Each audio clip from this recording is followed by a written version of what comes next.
ପିଲାମାନେ ଏଲିଜାବେଥନ୍ ଏଜ୍ରେ sir Philip Sydney ତାଙ୍କର ସାହିତ୍ୟିକ କୃତି ତଥା ଆଦର୍ଶ ବ୍ୟକ୍ତିତ୍ୱ ପାଇଁ ସୁନାମ ଅର୍ଜନ କରିଥିଲେ। ସାର୍ ଫିଲିପ ସିଡ୍ନୀ ଥିଲେ ଉଚ୍ଚ ବଂଶଜ। ତାଙ୍କ ବ୍ୟକ୍ତିତ୍ୱରେ ମଧ୍ୟଯୁଗୀୟ ଦୁଃସାହସିକତା ସହିତ ରେନାସାଁର ଯେଉଁ ରୁଚି ଆଉ ସୌଜନ୍ୟବୋଧର ସମନ୍ୱୟ ଘଟିଥିଲା। ସେ ସର୍ବଦା ସତ୍ କାର୍ଯ୍ୟରେ ଜୀବନ ଉତ୍ସର୍ଗ କରିବା ପାଇଁ ସବୁବେଳେ ପ୍ରସ୍ତୁତ ଥିଲେ। କିଏ? Sir Philip Sydney. ତାଙ୍କର ଆତ୍ମସମ୍ମାନବୋଧ ଓ ଶାଳୀନତା ସେ ଯୁଗରେ କିମ୍ବଦନ୍ତୀରେ ପରିଣତ ହୋଇଥିଲା। କେଉଁ ଯୁଗରେ? ଏଲିଜାବେଥନ୍ ଏଜ୍ରେ। ସେ ଉଭୟ ଗଦ୍ୟ ଓ ପଦ୍ୟ ରଚନାରେ ଜଣେ ସଫଳ ଶିଳ୍ପୀ ଥିଲେ।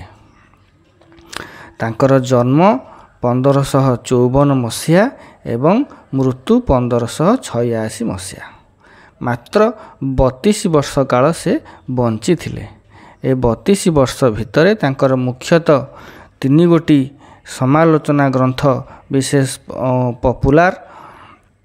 କେଉଁଟା ନା? 1ରେ ମନେ ରଖିବ ଆଷ୍ଟ୍ରୋଫେଲ୍ ଆଣ୍ଡ ଷ୍ଟେଲା, ଏଟା ସେ 1591ରେ ଲେଖିଥିଲେ।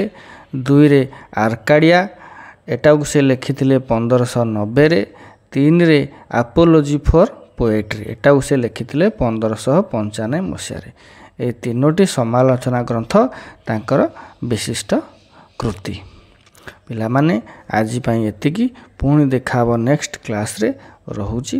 Have A good day.